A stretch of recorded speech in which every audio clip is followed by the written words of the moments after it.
Maggie Mooda's bedtime story. Hello, friends. Tonight I'm going to be reading The Lorax by Dr. Seuss. Ooh. At the far end of town where the giggle grass grows, and the wind smells slow and sour when it blows, and no birds ever sing excepting old crows, is the street of the lifted Lorax. Ooh. And deep in the grickle grass, some people say, if you look deep enough, you can still see today where the Lorax once stood just as long as it could before somebody lifted the Lorax away. What was the Lorax, and why was it there? And why was it lifted and taken somewhere? From the far end of town where the grickle grass grows, the old one-slur still lives here. Ask him, he knows.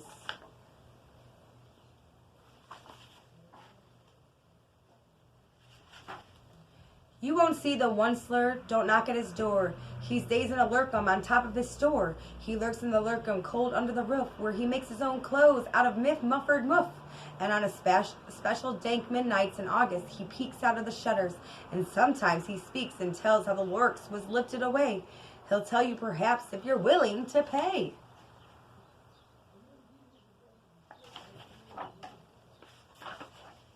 On the end of the rope, he lets down a tin pail. You have to toss in 15 cents and a nail, and the shell of a great-great-great-grandfather snail. That's a big price to pay.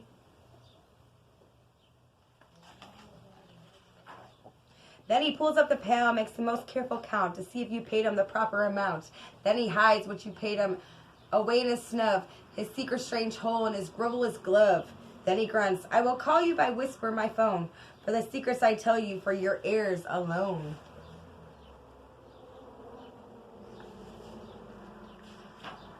Slup. Down slups the whisper my phone to your ear, and the old one-slur's whispers are not very clear, since they have come down through a snurgly hose, and he sounds if he had a smallish bees up his nose. Now I'll tell you, he said with his teeth sounding gray, how the Lorax got lifted and taken away. It all started way back, such a long, long time back.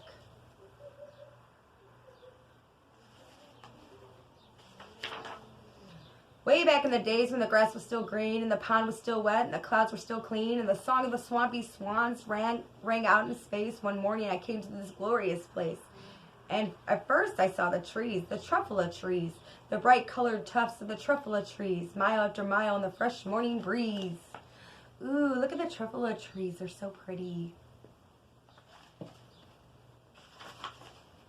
Asking under the trees, I saw a brown barbaloots, frisking about the barbaloot suits, as they played in the shade and ate truffula fruits.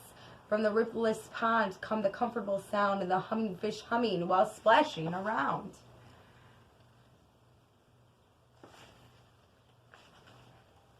But those trees, those truffula trees, all my life I've been searching for trees such as these. The touch of their tufts was much softer than silk, and they had sweet smell of fresh butterfly milk. I felt a great leaping of joy in my heart. I know just what I do. I unloaded my carts.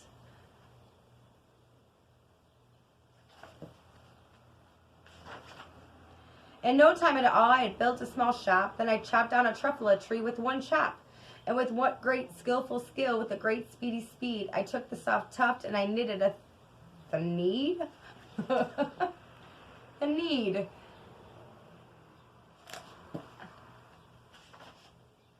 The instant I finished, I heard a gazomp. I looked, I saw something pout out of the stump of the tree I chopped down. I was sort of a man, describe him, that's hard. I don't know if I can. He was shortish and oldish and brownish and mossy, and he spoke with a voice that was sharpish and bossy. Oh!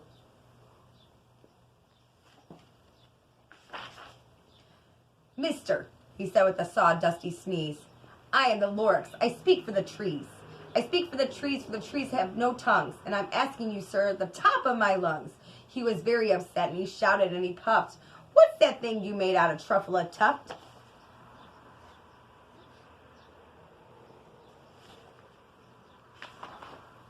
Look, Lorax, I said, there's no cause for alarm.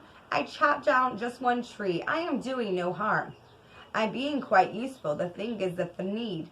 A, a need is a find something that all people need.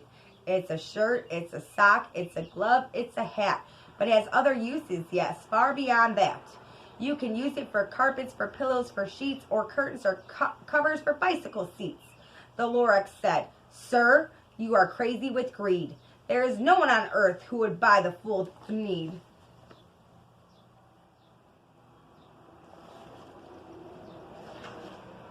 But the very next minute I proved he was wrong, for just at 1 minute the chap came along and he thought that the need I had knitted was great. He happily bought it for $3.98. For $3.98, I'm sorry. I laughed at the Lorax, "You poor stupid guy.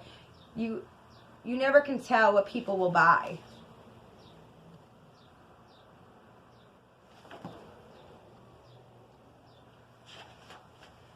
"I repeat," cried the Lorax, "I speak for the trees. I'm busy," I told him. "Shut up, if you please." I rushed across the room and in no time at all built a radio phone. I put in a quick call. I called on my brothers and uncles and aunts and I said, "Listen here, here's a wonderful chance for the whole Onceler family to get mighty rich. Get over here fast. Take the road to North Niche. Turn left at Weehawken. Sharp right at the South Stitch." Oh, he's calling all his family. And in no time at all, the factory I built, the whole Onceler family was working full tilt. We were all knitting the needs, just as busy as bees, of the sound of the chopping of the truffula trees. Oh no, he's cutting down the truffula trees. Then, oh, baby, oh, how my business did grow. Now chopping one tree at a time was too slow. So I quickly invented my super axe hacker and whacked off 4 truffula trees at one smacker. We were making needs 4 times as fast as before, and that Lorax, he didn't show up anymore. Where did Lorax go? But the next week he knocked on my new office door. He snapped, "I'm the Lorax who speaks for the trees, which you seem to be chopping as fast as you please. But I'm also in charge of the brown Barbaloots who played in the shade of the Barbaloot suits and happily lived eating truffula fruits. Now, thanks to your hacking and my trees to the ground, there's not enough truffula fruit to go around, and my poor Barbaloots are getting their crummies because they have gas and no food in their tummies." Aww. Those poor Barbaloots. "They loved living here, but I can't let them stay. They have to find food, and I hope that they may. Good luck, boys," he cried, and he sent them away. I, the Onceler, felt sad as I watched them all go. But business is business, and business must grow, regardless of crummies and tummies, you know. That's not very nice. He made them leave. "I meant you no harm, I must truly did not. But I had to grow bigger, so bigger I got. I biggered my factory, I biggered my roads, I biggered my wagons, I biggered the loads of the things I shipped out. I was shipping from north to south, to the east, to the west, to the north. I went right on bickering, selling more needs, and I biggered my money, which everyone needs." Everyone needs, but sometimes it's better to leave things alone. Then again he came back. I was fixing some pipes with an old nuisance. Lorax came back with more gripes. "I am the Lorax." He coughed and he whiffed. He sneezed and he snuffled. He snargled. He sniffed. "Onceler," he cried with a cruffless croak. "Onceler, you're making such smuggless smoke. My poor Swami Swams. Why, they can't sing a note. No one can sing who has smog in their throat." Oh, and now the swans can't sing. "And so," said the Lorax, "please pardon my cough. They cannot live here, so I'm sending them off." "Where will they go?" "I don't hopefully know. They may have to fly for a month or a year to escape from the smog so smogged up around here." And now they're gone. "What's more," snapped the Lorax as dander was up, "let me say a few words about the glubbity glup. Your machinery chugs on day and night without stop, making glubbity glup. Also, schluppity schlup. And what do you do with that leftover goo? I'll show you, dirty old Onceler man, you."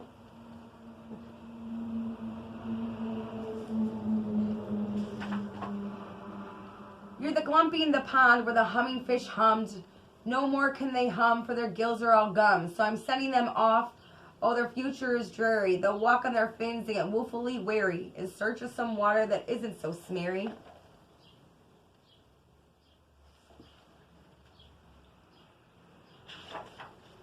And then I got mad. I got terribly mad. I yelled at the Lorax. Now listen here, Dad. All you do is yap, yap, and say, bad, bad, bad, bad. Well, I have my rights, sir, and I'm telling you, I intend to go on doing what I do. And for your information, you Lorax, I'm figuring on biggering and biggering and biggering and biggering, turn more truffula trees into needs, which everyone needs.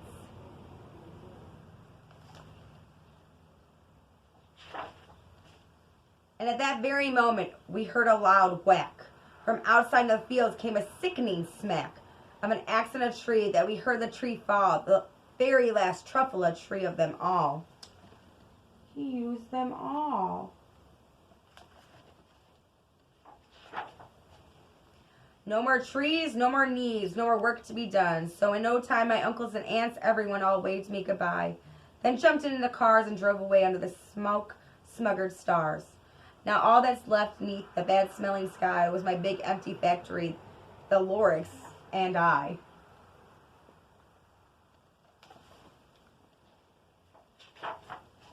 The Lorax said nothing, just gave me a glance, and gave me a very sad, sad backward glance. As he lifted himself by the seats of his pants, I'll never forget the grim look on his face when he hoisted himself and took leave on this place, through a hole in the smog without leaving a trace. Bye, Lorax. And all that was the Lorax left here is the mess, with a small pile of rocks with one word unless. Whatever that meant, well, I just couldn't guess. That was long, long ago, but each day since that day I've sat here and worried away.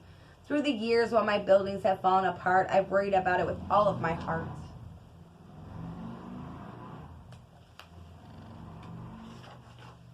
But now, said the Onceler, now that you're here, the word of the Lorax seems perfectly clear. Unless someone like you cares a whole awful lot, nothing is going to get better. It's not.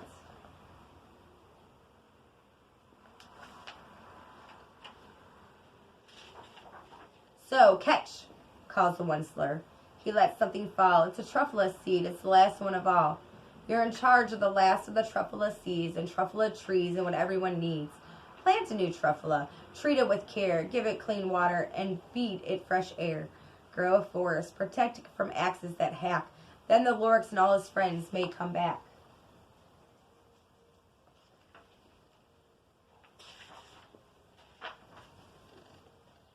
The end. And that's the end of my story tonight. With that, good night. Maggie Muda's bedtime story. Good night, friends.